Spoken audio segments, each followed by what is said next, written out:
네, 뉴스공장 3부 시작하겠습니다. 오늘은 스튜디오에 직접 모시기 굉장히 어려운 분을 저희가 모셨습니다. 네. 대한민국에서 가장 사랑받는 철학자 도올 김용옥 한신대 석자 교수님 저희가 모셨습니다. 안녕하십니까 선생님. 네, 아유 이렇게 아침부터 일어나서 이런 걸 진행하세요? 나도 오늘 아침에 일찍 일어나서 오느라고 죽을 뻔했네. 직접 안 나오시는 길로 유명하신 분인데 제가 선생님과 딜을 하나 했습니다. 선생님이 주연으로 나오는 영화가 최근에 개봉해요. 나의 살던 고향이라고. 네네네. 거기에 제가 관객과 대화에 출연을 하고 대신 여기도 나오시는 걸로 이렇게 딜을 해서 어렵게 모셨어요. 네. 선생님 이렇게 딜을 하시면 나오시는 정도입니까? 아니요, 내일 저녁 8시에 동대문 메가박스에서 우리가 같이 보고 토크를 하기로 했는데, 네. 그걸 먼저 그렇게 성의 있게 무조건 응해 주셨으니까 나도 당연히 여기 나오라고 그러면 나와야죠. 그거야 딜이 아니죠. 그 뒷이야기는 딜입니다. 여하간 그렇게 제가 몸을 바쳐서 선생님을 스튜디오에 직접 모셨습니다. 네. 직접 모신 이유는 요즘 이렇게 어지럽지 않습니까 나라가. 저희가 이제 매일매일 현안에 대해서는 짚고 있는데 이건 좀 한 발 떨어져서 역사의 관점에서 봐야 된다. 그런 생각을 했어요. 근데 누가 이걸 짚어줄 수 있을까 생각하다가 선생님이 마침 또 영화를 개봉하는데 내가 저기에 나가면 틀림없이 모시고 나올 수 있을 것이다. 냉큼 서로 합의하여. 자, 제가 영화 이야기는 좀 이따 하고요. 최근에 이제 대통령이 직접 3번이나 국민들을 향해서 담아냈지 않습니까? 여기 말들이 많습니다. 선생님은 어떻게 보셨어요? 글쎄, 연쇄 방화범이 아닌 연쇄 담화범이라는 말이 있더라고. 근데 정말 3차에 걸친 담화가 정말 연쇄 담화범 수준이죠. 그래서 국민들이 상당히 뭔가 우리 대통령께서 품위가 있고 그래도 우아한 분으로 생각을 오랫동안 그렇게 믿어왔습니다. 예. 했던 사람들도 요즘은 좀 정신질환이 있으신 분이 아닌가라고 다들 그런 정도로 이걸 사태를 심각하게 보고 있고 그 말은 지금 뭐냐면은 당신 스스로 문제를 정확하게 파악할 능력이 없고 예. 그리고 모든 담화가 그분 자신이 쓴 것이라고 믿는 사람은 아무도 없고 예. 그러니까 결국 그 담화, 3차례의 담화라는 것은 아직도 그를 둘러싸고 있는 청와대의 수준을 반영하는 거죠. 근데 거기에 가장 국민들이 분노하는 것은 우리나라는 어떻게든 유교 국가예요. 유교 국가라고. 이 조선 왕조로부터 이 유교 국가라는 거는 이 치자의 도덕성이 가장 중요한 거란 말이에요. 통치자의 도덕성이. 근데 도덕적으로 정말 가슴을 열고 자기가 잘못했다고 하는 것을 시인하는 자세가 0.000000001%도 없으니까 거기에서 국민들은 아주 분노를 느끼는 것이고 그리고 과거에는 그러한 박 대통령의 태도에 대해서 이제 국민들은 지금 아까도 김성태 의원님이 여러 가지 말씀을 하신 것 같은데 그런 모든 걸 떠나서 국민들은 당신이 앉은 자리에서 해서는 아니 될 일을 너무도 많이 했기 때문에 거기에 대한 도덕적 책임을 지고 당장 내려와라. 네, 그렇게 요구하고 있죠. 예. 그게 아주 단순한 요구예요. 네. 국민들의 요구는. 예. 그러니까 그 요구에 응하면 되는 건데 그걸 안 해가지고는 국민들의 마음을 달랠거나 그 대통령으로서 민의에 보답한다고 하는 하등의 지금 의사 표시가 없는 겁니다. 네. 그러니까 이런 상황에서 그 과거에는 우리가 이제 5.18을 거치면서 비로소 민주 이 항쟁이라는 게 시작됐는데 80년 6월 항쟁. 그래가지고 그 80년대 6월 항쟁 때만 해도 그 우리의 투쟁 목표가 예. 단순했어요. 왜냐면은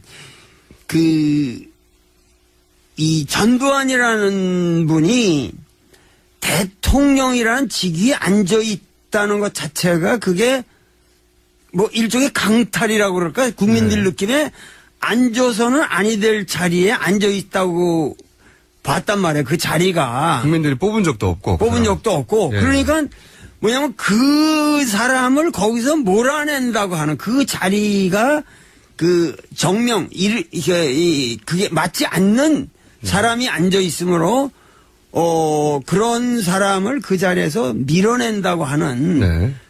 그러니까 투쟁 목표가 단순하게 외제화돼 있었다고. 예. 근데 지금은 이것이 아주 국민 전체가 우리가 살아온 모든 제도가 이게 완전한 사기였다고 하는 예. 자각이 생긴 거예요. 그렇죠.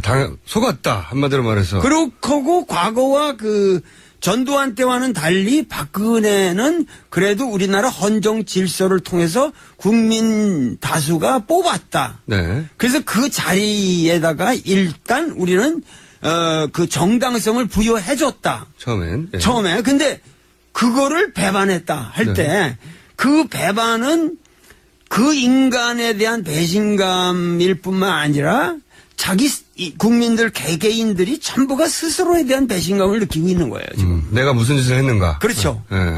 그러니까 이것은 그 인류 역사상 예. 불란서 혁명도 이런 식으로 진행된 건 아니거든요. 미국의 민주혁명도 이런 식으로 진행된 건 아니에요. 어떤 차이가 있는 겁니까? 전부 외제화돼 있는 미국의 독립선언이라는 거는 영국 놈들이 부당하게 밖에서 우리를 찍어 누르니까 그거 걷어내고 우리가 스스로 자립하겠다 이런 얘기 아니야. 그러니까 영국 놈들이요. 예, 이거 전부가 외제화돼 있었어요. 예. 싸울 대상이 밖에 있었던 거죠. 밖에 있었죠. 예.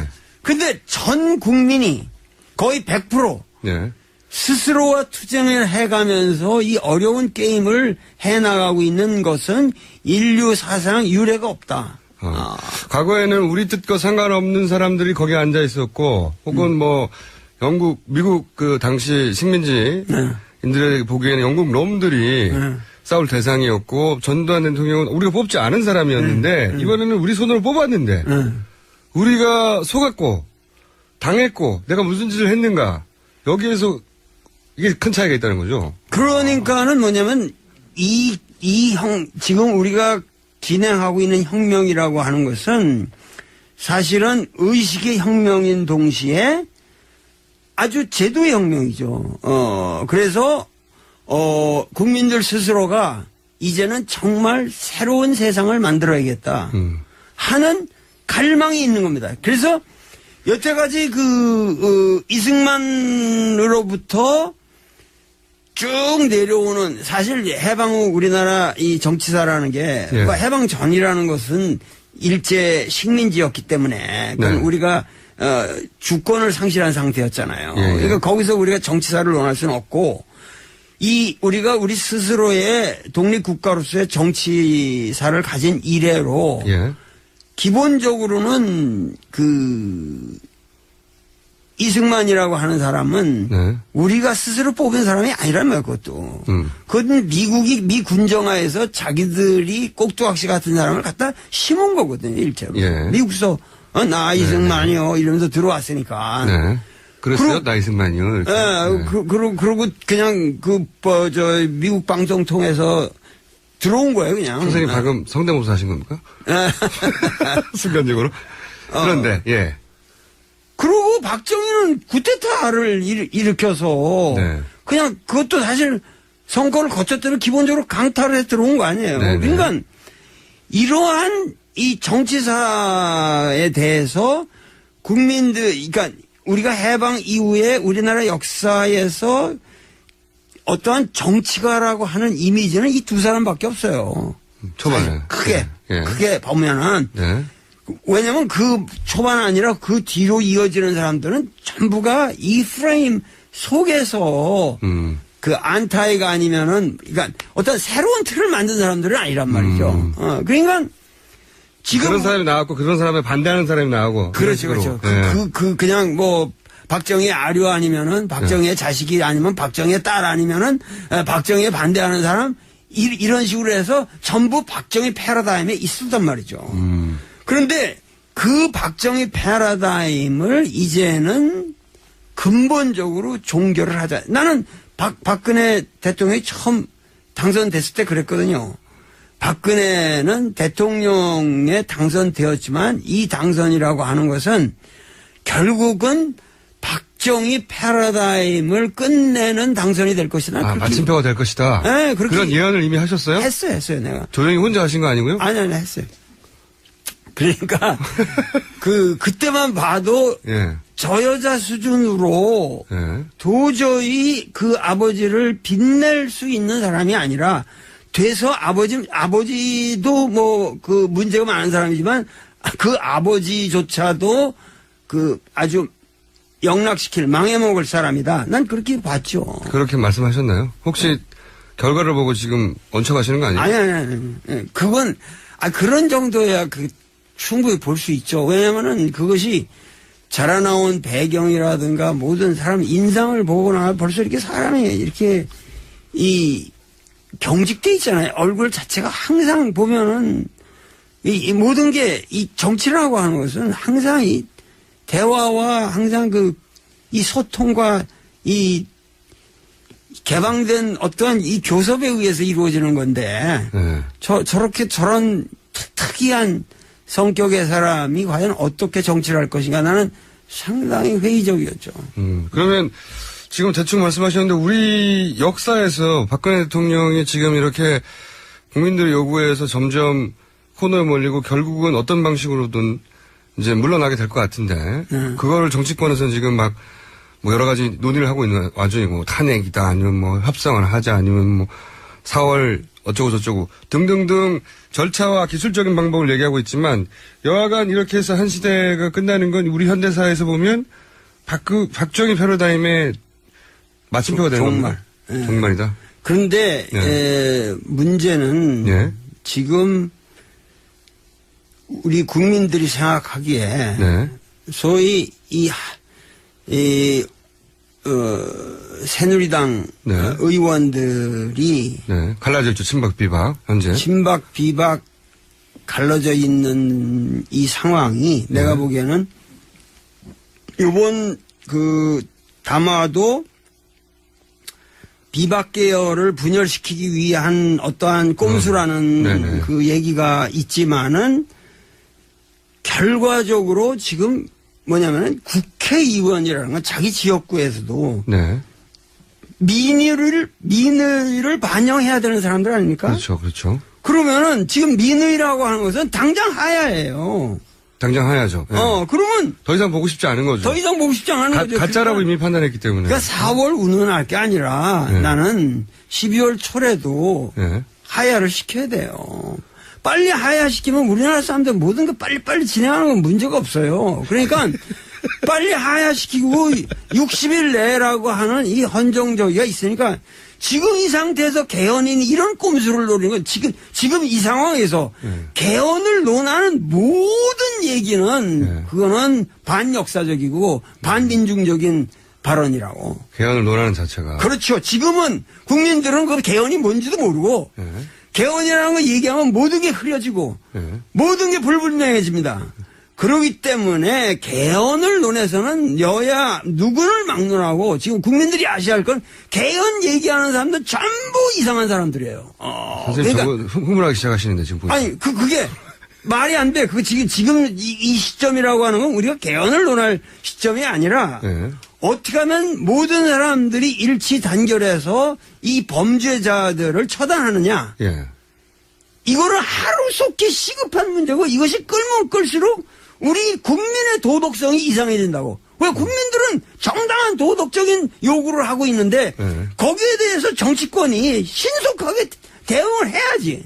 그러니까 여권에 있는 사람들도 민의를 그 대변하는 국회의원이라고 한다면 무조건 12월 2일 날이고 뭐고 빨리빨리 해서 일단 대다수의 의원이 이 탄핵을 가결했다. 막 이렇게 단순하게 끝내주기를 국민들은 지금 원하는 거예요. 조건부 이런 거 다 필요 없고. 조건부 뭐 그런 거 필요 없어요 지금.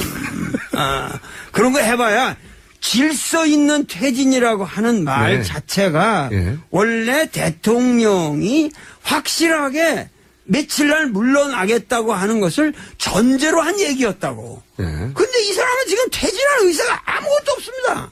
그것도 0.000001도 없는 거예요, 지금. 선생님 보시기에. 없는 거예요. 그러니까 지금 뭔가 이런 그 스테이트먼트를 담화를 만든 사람들이 예. 요런 꼼수로 나가면은 우리가 시간을 벌 수 있으니까 그러면서 개헌 논의도 집어넣고 뭐 하면서 하면 여기 분열도 생기고 이러다가 또 이 지저분해지는 꼴을 보면 국민들에게 염증도 생기고 이러다 보면은 우리가 또 살아날 길이 생깁니다. 그러니까 지금 대의가 없는 거예요, 도대체 대의. 우리가 원하는 거는 개인적인 살아날 지금 방도를 얘기하는 것이 아니라 국민이 바라는 대의. 천심이라고 하는 건 민심이 천심인데 그게 하늘의 명령인데 지금 빨리 하루속히 빨리 박근혜는 물러나고 그럼에 따라서 한 60일 내로 빨리 새로운 대통령을 선출해서 국정을 안정시켜야지. 지금 이 상태로 간다는 게 우리 국민들에게 가장 문제가 되는 건 민생이 망가지고 있단 말이죠. 민생. 사람들 하루하루 살기가 어렵잖아요. 선생님 지금 점점 쇳소리가 강해지면서 좀 전에 욕도 나올 뻔했고 큰일 날 뻔했습니다. 생방송이니까 조심하겠습니다.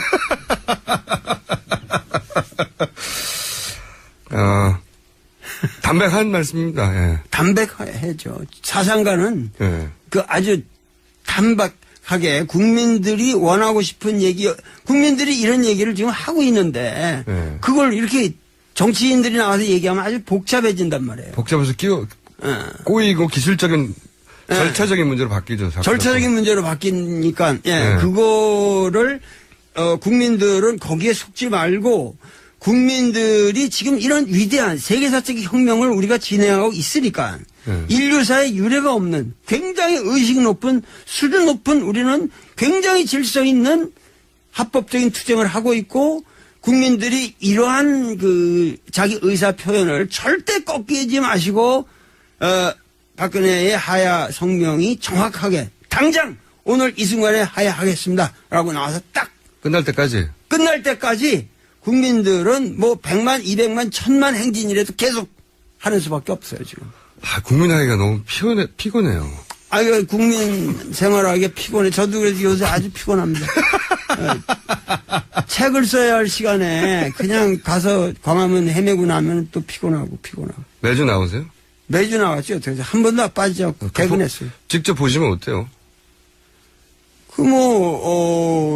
국민들은 그런 방식으로 표현을 할 수밖에 없는 것이고, 그리고 모든 그런 이제 무대를 설치하고, 음향을 설치하고, 이런 모든 사람들이 헌신적으로 아주 잘하고 있는 거죠. 보시면 한편으로 또 감동적인 부분도 있어요, 그죠? 울컥 하는 부분이 있습니다. 그리고, 상당히 좀 문화 공연도 좀 폭넓게 가수들도 좋은 사람들 좀 참여시키고 그래서 국민들 좀 위로도 해주고 데모 노래뿐만 아니라 좀 서정적인 노래도 불러도 괜찮을 것 같아요. 자, 오셨으니까 이 지국에 대한 이야기는 명쾌하게 이해했습니다. 이것이 박정희 패러다임의 마침표다. 나는 당장 그 국회의장이라도 그 의원들, 당 대표들을 불러서 거기서 그러면은 과반수는 지금이라도 넘으니까 당신이 사퇴하는 것이, 즉각 사퇴하는 것이 국회의 의사다. 국회의 대다수의 의사다라고 하는 것을 국회의장이라도 표명하고 그렇게 하는 것이 이것이 국민의 의사라는 걸 일단 국회에서가 이걸 떠맡겼으니까 국회의장의 입장에서 이것은 분명히 이러한 것이 국민의 의사라는 것을 형식적으로라도 확인을 해놓고 거기에 대해서 이제 반응이 없을 때 탄핵에 들어간다. 이런 절차가 있어도 상당히 국민에게 설득력이 있을 것이라고 생각합니다. 하여튼 지금 국민들을 위로해주는 사람이 없으니까. 네. 네. 무슨 말씀인지 알겠고요. 네네. 최근에, 근데 이제 그 이유를 또 얘기해보자면, 네. 그게 4월에 됐던, 어쨌든 대선이 이루어지면, 이제 주자들이 등장할 텐데, 그 다음 단계로는. 원래 선생님은 그 대선 주자들 릴레이 인터뷰 직접 하시기로 유명한데, 최근에 또 시작하셨더라고요. 이미 만난 분들도 있던데, 안희정 충남지사에 대해서는 잠깐씩 짚어보면, 그런 대선 주자들을. 플라톤적인 성격이 강하다 하셨는데, 이게 무슨 말씀입니까? 짧게 설명해주세요. 네. 아니, 안희정은 하여튼 철학이 있는 사람이죠. 자기 나름대로 소신이 있고. 보시기에 철학자의 입장에서 보기에 좀 철학이 있네? 자기 생각이 네. 그 국정에 대한 아주 뚜렷한 생각이 있고 특히 그 서민들, 이 농촌 문제라든가 이렇게 핍박받는 이 층에 대해서 하층민이라고 그럴까 그런 우리가 쳐다보지 않는 바닥을 어떻게 이 개선해야 되는가 하는 데 대해서 굉장히 깊은 통찰력이 있는 사람이에요. 그리고 남경필 경기도지사 그 다음을 진행하셨던데 누군지 모르겠는데 헤라클레스는 아는데 헤라클레이토스 적이다 이렇게 표현하셨는데 이게 어떤 겁니까? 헤라클레이토스 적이? 그러니까 헤라클레이토스는 만물유전이라는 말로 그 표현이 되는 히랍 철학자지만 뭐냐면은 플라톤은 상당히 이상주의적인 불변의 네. 뭐가 있고 헤라클레이토스라는 거는 항상 그 변해가는 이 천지 만물과 더불어 같이. 의식이 같이 간다는 얘기죠. 그래서 그 남경필은 말랑말랑하고 네. 항상 변화에 적응하고 요번에도 제일 먼저 탈당을 했고 그만큼 사람이 순수하고 귀엽고 상당히 그 순수해 사람이. 그렇게 보셨고 아직은 안 하셨는데 그래도 이제 사람 관찰하시는 게 예리하고 그 취미기도 하시니까 예를 들면 최근에 급부상하고 있는 이재명 성남시장은 어떻게 보십니까? 그 사람은 뭐 그 상당히 뭔가 그래도 상당히 그 발언을 정확하게 이 정치 문제에 대해서 매일 자기 의견을 정확하게 되는데 그렇게 뭐 이런 보수 언론에서 조질라고 해도 조져지질 않잖아요. 그러니까 그만큼 뭐냐면 자기 관리가 철저한 사람이고 자기 관리가 철저한 사람이고 그 행정 능력이라든가 이런 게 벌써 상당히 입증이 된 사람이고 그러니까 앞으로 난 잘 모르겠는데 하여튼 젊은이들한테 그렇게 인기가 있다고 그래요, 그분이. 그러니까 최근 정국에서 또 선명한 입장을 드러내고 있으니까요. 선생님이 지금 명쾌하게 말씀하셨듯이 발언을 명쾌하게 하시니까. 그러면 이 보수 진영에서 이제 최근 가장 두각을 나타내는 분은 김무성 전 대표 아닙니까? 유승민 전 원내대표도 있고 이 두 분에 대해서는 시간이 없어서 제가 짧게 여쭤보면. 난 그 두 분을 직접 만나서 이렇게 아직 대화를 못 했는데. 그렇군요. 김무성이라는 분은 만나면은 내가 만나서 얘기를 하면은 상당히 재미있을 것 같아요. 그래요? 재미는 있을 것 같아요. 근데 의외로, 인간적으로는. 근데 너무 지금 이 개헌이라든가 자기 개인적인 이 대의를 위해서 우리가 헌신해야 되는 시점에서 이왕 불출마를 선언하고 비박에 이걸 표방했으면은 투철하게 그 신념대로 한번 나가서 국민들에게 확고한 국민의 의사를 반영하는 정치인의 자세를 한번 정확하게 보여달라는 거예요. 애매하게 꼼수를 놓을 생각은 말고. 시작했다가 이제 용무사매가 된 경우가 많이 있어가지고. 그러니까 항상 그 사람은 대의를 못 보고 항상 대의를 표명하면서 사람이 보기에도 덩치도 좋고 이렇게 대의를 향해서 움직이는 것 같으면서 결과적으로 항상 자기 개인의 영달을 너무 치중하는 측면이 있지 않나. 그런 이미지를 하시는 거죠. 네. 한번 만나봐야지 결론이 나겠네요. 유승민 전 원내대표는 어떻게 보십니까?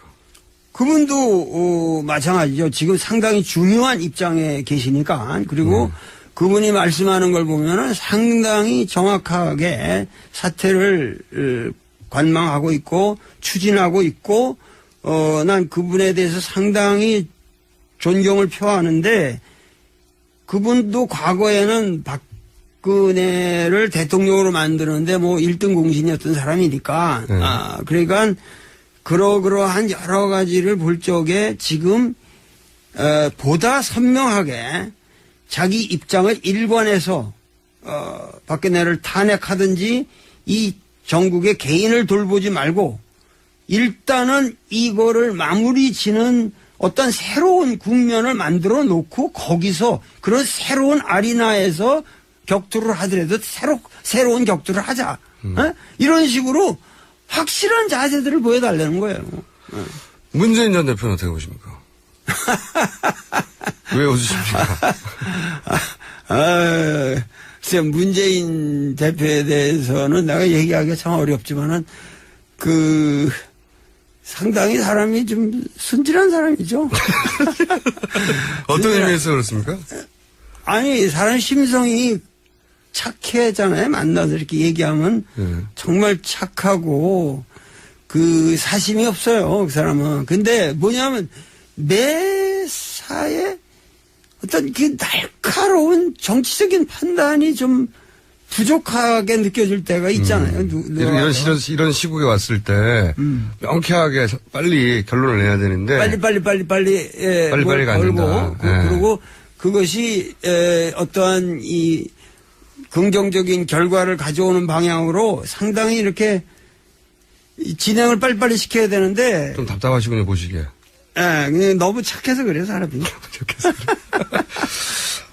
재밌게 얘기하다가 시간 거의 다 돼버렸네요. 그러면 애초에 이제 모신 거는 제가 미끼로 던진 거는 나의 살던 고향 영화 얘기했는데 요거 언제 하는지만 알려주세요. 언제 하는지. 지금 상영을 하고 있고. 네. 이거는 고구려 발에 남들이 안 가본 그 유적들을 내가 연변대학의 교수로 있으면서 어렵게 찾아다니는 그 피눈물 나는 여정이에요. 그거를 그냥 찍은 거거든요. 그래서 진실한 거고 전부가 현장에서 내가 멘트한 걸 가지고 이 영화가 구성이 됐고. 다큐죠. 네. 다큐로. 그러고 이것이 지금 전국에 80여 개 관에서 상영 중이고 절차 뒤에 그런데 나는 고등학생 3학년들 요새 이게 학사 일정이 끝났으니까 단체 관람 같은 걸 해서 호객행위 하시는 건가요? 아니 호객행위가 아니라 역사의식 지금 이 국정교과서라든가 이런 여러 가지 문제를 볼 적에 어떻게 우리가 역사를 인식해야 되느냐 우리 역사가 과연 뭐냐 지금 이 고구려 패러다임의 발의 문제가 그 옛날 얘기가 아니라 오늘 우리 이 시점에 있어서 우리 역사를 보는 시각을 얘기하고 있는 거예요. 알겠습니다. 자, 나의 살던 고향 전국의 80여 개 관에서 지금 상영 중입니다. 직접 주연을 하셨고요. 그리고 선생님께서는 아마도 1000만 관객을 돌파할 것이라고 별 근거는 없는 것 같은데 이렇게 주장하고 계시는 영화고요. 저도 내일 보러 갑니다. 네. 내일 저녁 8시 동대문 메가박스에서 한번 우리가 토크를 또 하기로 돼 있는데. 알겠습니다. 내일 다시 뵙겠습니다. 관심 있는 분들은 내일 동대문요? 동대문 메가박스. 지금까지 도울 선생님이었습니다. 감사합니다. 네, 감사합니다. 네, AS 시간입니다. 많은 분들이 황우여가 아니라 황교안 총리라고. 네. 자백합니다. 제가 매주 수요일마다 진행하는 새벽까지 진행되는 방송이 하나 있어요. 끝나고 오면 목요일 아침은 참 멍한 상태인데 제가 되돌아보니까 초반 7분은 잃어버린 7분입니다. 7분의 미스테리 인정합니다. 멍했습니다. 자, 도올 선생님 방금 방송을 듣는 분들이 많은 문자를 보냈어요. 특히 연쇄 담화범. 대단한 워딩입니다. 대단한 워딩입니다. 여기 문자가 쏟아졌고요. 통쾌하다는 문자 쏟아졌고요. 그리고 권연경 씨가 이런 문자를 남기셨네요. 도올 선생님 강의 평상시에 알아듣기 쉽지 않았는데 쏙쏙 들어옵니다. 전인권 씨 인터뷰 이후에 한국어 리스닝 실력이 향상된 것 같아요. 네. 그러니까 오늘 초반 7분은 저의 전인권화가 이루어졌다. 이렇게 판단하시면 되겠습니다. 네. AS였습니다. 네. 도올 선생님의 열변을 듣느라고 이 시간이 좀 줄어들었어요. 네. 많은 분들이 좋아하시는 시간인데 김진애의 도시 이야기 김진애 전 의원님 나오셨습니다. 안녕하세요. 네, 정신없으신데 네. 일단 우리 지난주에 얘기했던 광장 이야기 저도 좀 AS 좀 하고 싶습니다. 제가 그날 광장을 굉장히 여러 가지로 표현을 했는데 거리가 광장이 된다. 거리가 광장이 된다. 또 그야말로 우리 지금 얘기하는 광장을 촛불 광장이라고 얘기해야 되나 뭐 여러 등등 얘기를 했는데 제가 사실은 지난주가 굉장히 중요한 주라서 그 주제를 정해서 했는데 지난 토요일 날 나가면서 제가 또 하나의 생각을 했어요. 제가 그전에는 막 이게 불뚝불거리는 심장 같고 막 멀리 떠나는 배 같고 우리가 다 같이 그렇죠. 노를 저어가고 그랬는데 그날은 제가 정말 이게 우리가 겐지스강을 만들었구나 이런 생각이 들더라고요. 아, 거리가 겐지스강이 됐다. 겐지스강이 됐다. 왜냐하면 요새 왜 평일의 분위기가 맨날 왜 오물 뒤집어 쓴 것 같잖아요. 막 쓰레기 뒤집어 쓴 것 같고 뭔가 막 찝찝하고 막 이러는데 거기만 딱 나가면은 일단 탁 정화가 되는 것 같은 느낌이에요. 그래서 그날 특히 이제 촛불이 쫙 흐르는 거를 보면서 야, 우리가 지금 만드는 게 이 정화의 광장을 만든다라고 하는 이런 생각을 제가 했습니다. 그래서 이제 야, 광장에 대해서 우리가 만드는 광장에 대해서는 끝없는 이런 얘기를 할 수 있구나. 그러면서 이번 토요일 날 제가 오늘 또 광장 얘기를 할 수는 없지만 역사의 겐지스강이다. 이 지금 이제 이거를 이제 좋은 표현 나옵니다 오늘 또. 네.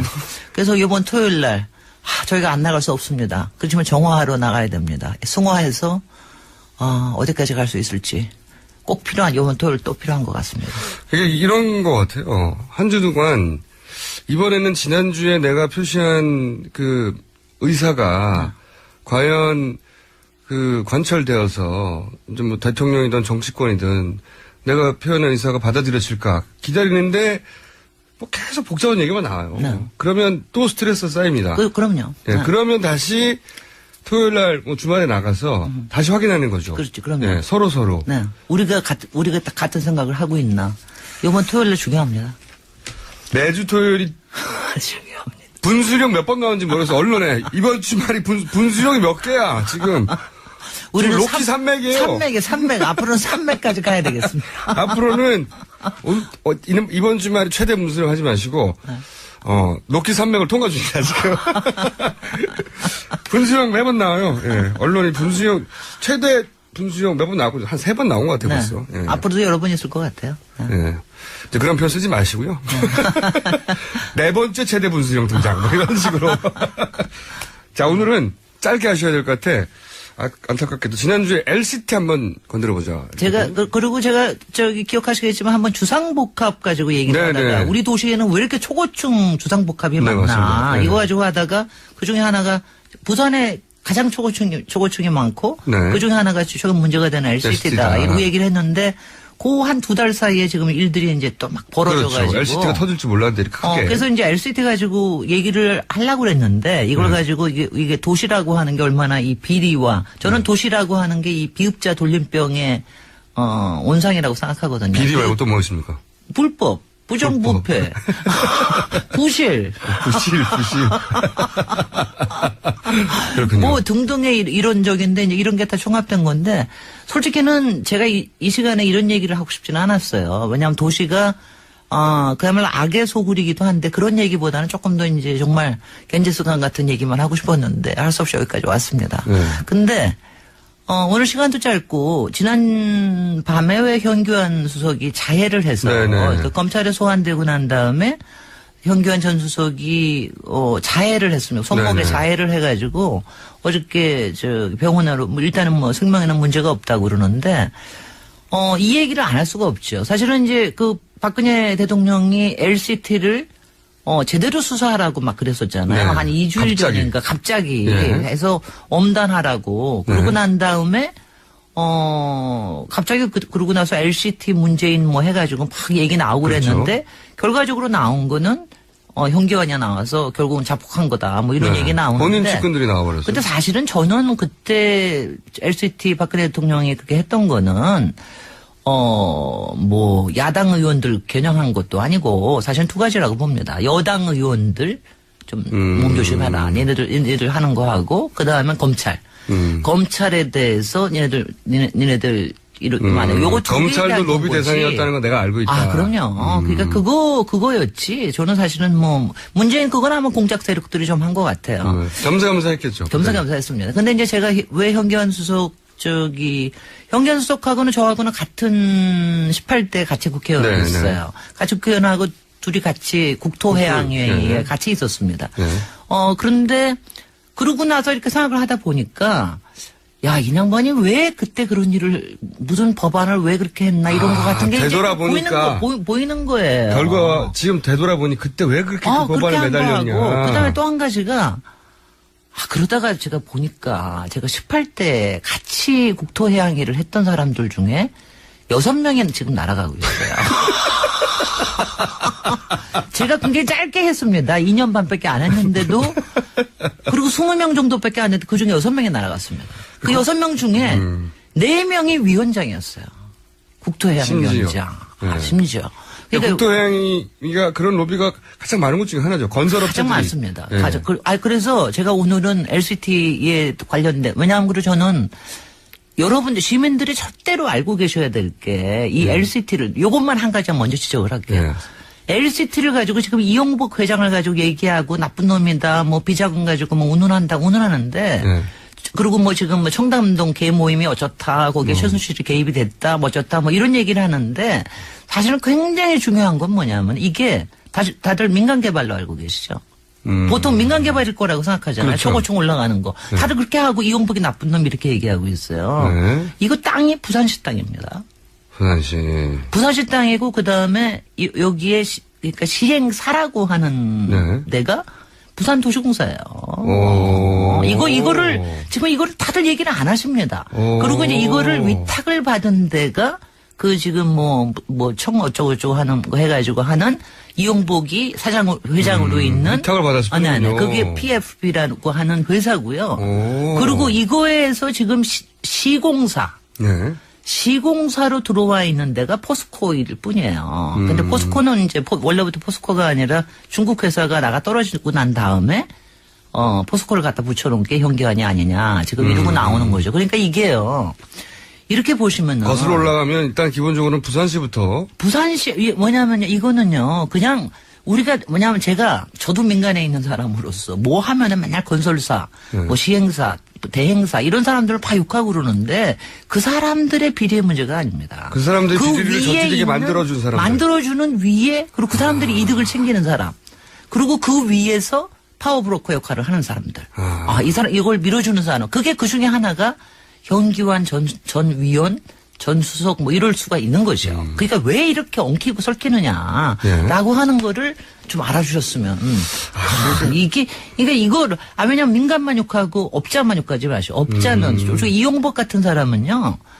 솔직히 말하면은 이제 그 자기네들이 갖다가 놓은 뭐 개 같은 거예요. 맞아요. 이런 역할을 하라라고. 그렇지. 그거 해놓고 난 다음에 그 다음에는 여러 가지 문제가 생기면 이 사람만 잡는 거군요. 이 사람만 잡는 겁니다. 실제로는 이 사람들이 그런 일을 해서 이익을 만들고 그중에 일부를 쉐어하도록 허용해준 구조가 위에 있는데. 네네. 그러니까 이거를 그래서 이거를 자세히 얘기하려면 다음 시간이 필요하고요. 그러네요. 지금 전에 6사람 왜 6사람 국토위에 있던 6사람 위원장이 셋이 날아갔습니다. 네. 이병석 전 위원장은 포스코에서 포스코 계열사에서 자기 측근들한테 돈을 주고 해가지고 제3자 뇌물죄에 의해서, 네. 재판을 받았습니다. 이 사람은요, 그때 다 나와봤자 9억이에요. 제가 이런 소리를 하면 안 되지만, 네. 지금하고 비교해서 생각을 해보시라는 겁니다. 그러니까 제3자 뇌물죄로 해가지고 9억 해가지고 날아갔어요. 그 다음에, 박희춘, 송강호 위원장, 제가 이거 되게 화가 나는데, 송강호 위원장은 어디서 돈을 받았느냐 하면은, 철도시설공단에서 돈을 받았어요. 오늘 여기까지 해야 되겠습니다. 여기까지 해야 되겠습니다. 지금부터 재밌어지고 있는데, 네. 이거 굉장히 본질을 찌르는 거네요. 네. 그 위에 구조를 봐야 된다. 그 외 구조를 봐야 됩니다. 이게 우리 정치하고도 관련되는 겁니다. 궁금하시죠? 다음 주에 들으셔야 합니다. 지금까지 도시건축가 김진애 전 의원이었습니다. 그리고 저도 정신을 차릴만 하니 끝나네요. 여기까지 하고 내일 다시 뵙겠습니다. 안녕.